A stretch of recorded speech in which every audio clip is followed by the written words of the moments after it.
kembali lagi kawan di Legenda Catur Dunia. Masih dari Video World Chess Championship Singapura 2024. Antara juara bertahan incumbent Ding Liren yang juga dianggap sebagai underdog di kejuaraan tahun 2024 ini menghadapi pemuda asal Pridavan Doma Rajugukes.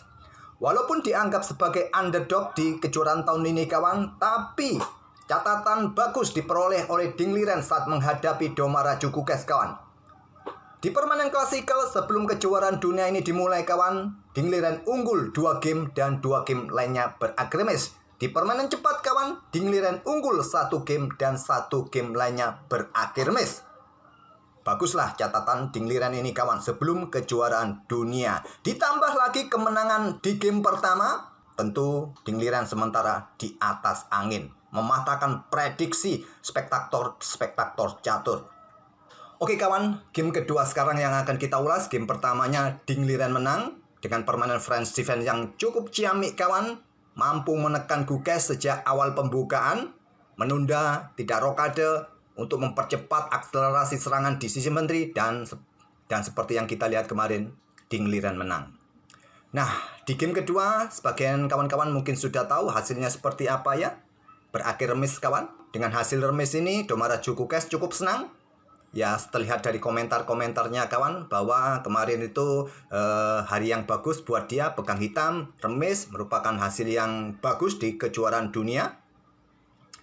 Sempat juga dikejutkan oleh pembukaan yang dipilih oleh Ding Liren kawan. Mungkin Gukes ini melihat game-game terdahulu dari Ding Liren sering membuka permainan dengan pion D4. Tapi pembukaan Italia dipilih oleh Ding Liren. Tidak biasanya. Queen's Gambit kawan atau Katalan merupakan pilihan favorit dari Ding Liren. Tapi nyatanya kawan, Ding Liren bermain dengan pembukaan pion E4. Setelah dikejutkan dengan pembukaan yang dipilih oleh Ding Liren, ya dia mereaksinya dengan pembukaan yang solid kawan. Dan permainan berakhir remis. Seperti apakah gamenya? Langsung saja kita ke papan analisis. Itulah tadi sedikit komentar setelah pertandingan ya, yang dilontarkan oleh Doma Rajugukes. Silakan kalian translatekan sendiri ya. Oke kawan, game kedua ya. Ding Liren sekarang pegang putih. Pion E4 dia mainkan. Ya, ini merupakan salah satu kejutan kedua dari Ding Liren. Kemarin bermain dengan French defense kawan, mengejutkan Doma Rajugukes. Ya, biasanya pion D4 kawan nanti berlanjut ke Queen's Gambit Decline atau Katalan. Ya, di database game-game seperti itulah yang paling banyak dimainkan oleh Ding Liren. Berharap di sini Ding Liren hitam atau Doma Rajugukes juga melakukan counter kawan, permainan seperti halnya kemarin di babak pertama atau di game pertama. Apakah French defense, Caro-Kann, atau mungkin Sicilia. Mungkin persiapan Ding Liren adalah menghadapi Sicilia. Tapi Gukes memilih pembukaan atau pertahanan yang solid dengan pion E5. Nah, setelah kuda F3, kuda C6, pembukaan Italia dipilih oleh Ding Liren. Giojo piano dipilih oleh Doma Rajugukes, dan di sini pion D3 berubah ke Giojo pianissimo. Nah, untuk melanjutkan Giojo piano ya biasanya dengan pion C3 ya. Pion C3, kuda F6, terus pion D3. Di sini hitam melanjutkan dengan pion D6, putih langsung rokade kawan. Nah, pion A6 diikuti ataupun juga rokade terserah kalian. Tapi paling banyak ya pion A6 terlebih dahulu. Gajah tarik mundur ke petak B3 kah? Atau juga untuk mencegah pion B5 dengan pion A4. Untuk menghadapi Giojo piano seperti itu pion C3. Tapi pion D3 berubah ke Giojo pianissimo. Yang biasa kita dapat juga Giojo pianissimo, ya kuda F6 dilanjutkan oleh Gukes ya. Giojo pianissimo juga didapat seperti ini kawan, kuda F6 terlebih dahulu dan pion D3, gajah C5. Oke, dengan gajah C5 Giojo piano, pion D3 kuda F6 Giojo pianissimo, beda ya Giojo piano, Giojo pianissimo.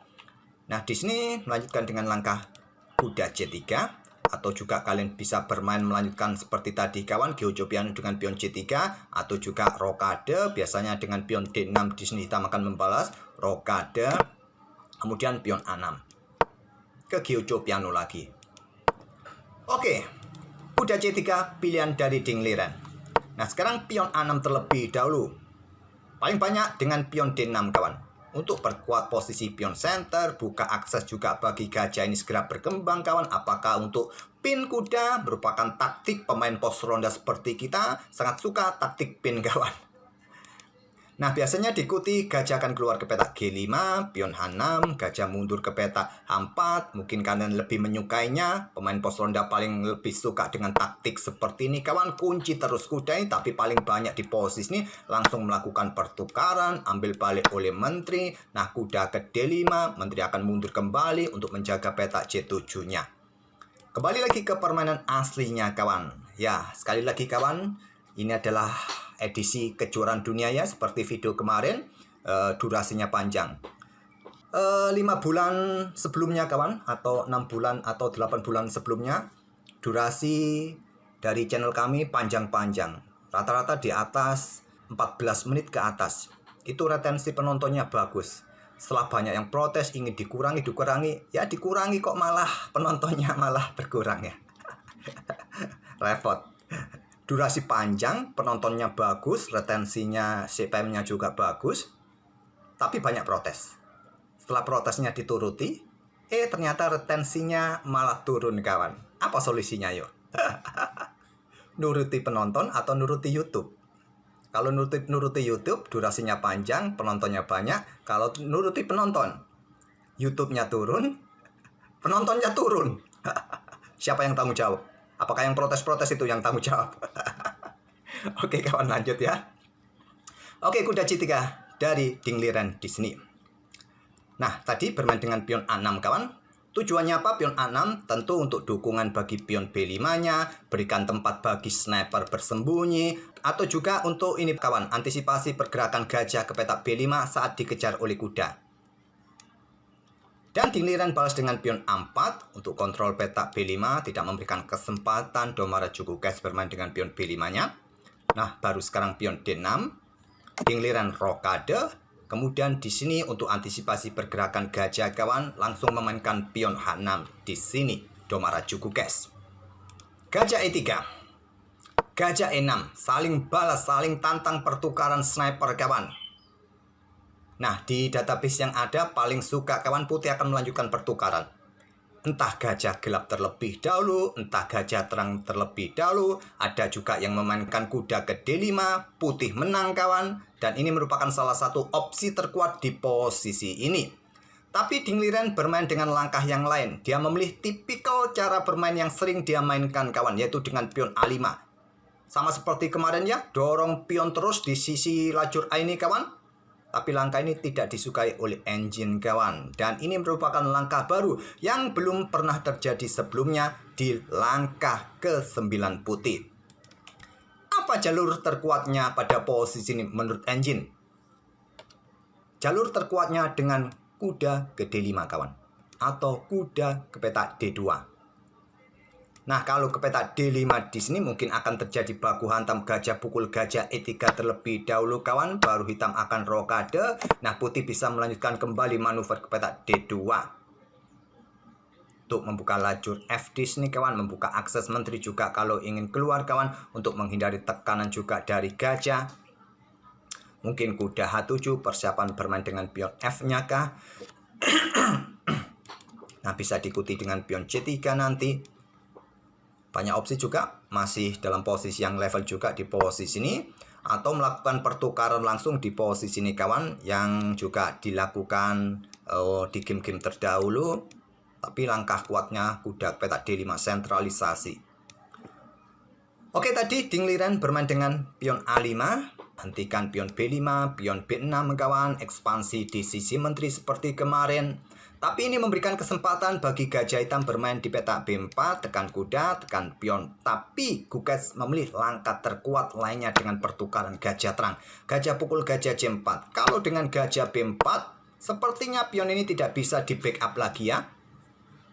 Ada beberapa opsi di sini bagi putih untuk melanjutkan aksinya. Kuda D5 salah satu opsi, kawan. Gajah ambil pion A5, diikuti kuda bergerak ke petak H4 saran dari Stockfish, atau dengan pion C3 terlebih dahulu tempo, kawan, nanti. Atau juga bisa bermain seperti ini, bisa gajah pukul gajah, ambil balik, dorong pion D4. Atau juga di posisi ini bisa bermain dengan gajah D5. Kalau gajah sikat pion, kuda diambil tempo skak, bisa kehilangan gajah. Ya, mungkin gajah yang akan sikat kuda C3. gajah pukul kuda C6, dan seterusnya. Ya, permainan masih dirasa level kawan dengan posisi seperti ini pun. Oke, pertukaran dipilih oleh Domarajo Gugas gajah pukul gajah C4, ambil balik. Kemudian di sini Gugas rokade. Nah, gajah pukul gajah pilihan dari Ding Liren tidak memberikan kesempatan gajah ke petak B4, langsung sikat. Lajur D terbuka. Dan di sini pion B3, perkuat posisi rantai pionnya kawan. Akhirnya Domarajo Gugas memilih pertukar menteri langsung, ambil balik oleh benteng F. Ada benteng A D8 menantang pertukaran. Ditolak, geser petak C1, benteng DC1. Ada opsi juga dengan langkah kuda E1 kawan. Yaitu persiapan juga untuk maju nanti ke petak D3. Memang terlihat di sini pion putih di lajur A ini jatuh juga kawan. Jatuh. Tapi nanti putih juga punya aset untuk menekan pion E, pion C kawan. Permainan mungkin akan berlangsung jadi kompleks nanti ke depan. Ding Liren menolak pertukaran. Simpan perwiranya. Benteng DC1 salah satu langkah engine juga. Nah di sini kuda D4 menantang pertukaran. Ditolak dengan langkah kuda E1. Untuk perkuat posisi pion juga kawan, memang tadi benteng digeser ya untuk perkuat posisi pion, memang karena ada ancaman kuda yang akan manuver ke petak D4 ini, dan kuda siap lompat ke petak D3, coba rebut pion ini kawan. Kemudian ada benteng naik ke petak D6 oleh Domarajo Gugas, persiapan doubling di lajur D. Kemudian raja F1, pion G6, berikan ruang pergerakan bagi raja. Di sini ada benteng kembali ke D1. Kenapa tidak melangkah kuda ke petak D3 untuk coba rebut pion ini, kawan? Ya, jawaban hitam simpel, korbankan kuda sementara, tidak ada yang mendukung kawan dalam posisi terancam. Jadi memilih dengan langkah benteng D1, di sini ada benteng FD8 dan pion F3. Perkuat rantai pionnya juga untuk dukungan bagi pionnya kawan, kontrol juga petak G4 di sini. Raja G7.